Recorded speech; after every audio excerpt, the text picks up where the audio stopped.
नाम है आप सबको सलाम।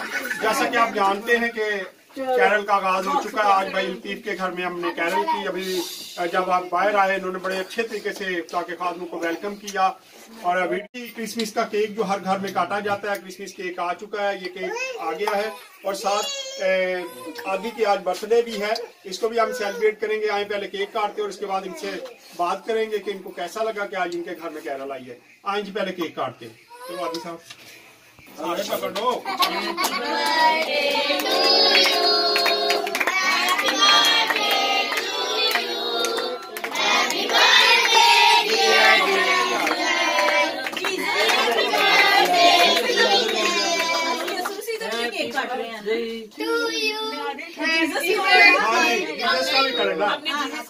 हमने भी जीसस, हाँ जी मैंने भी पहले जीसस, हाँ मैंने भी जीसस।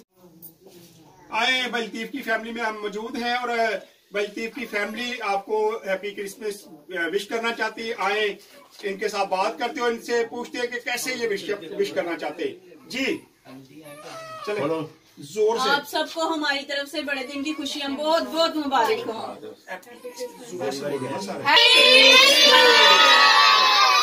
हैप्पी क्रिसमस जी आप सबको एडवांस में। God bless you.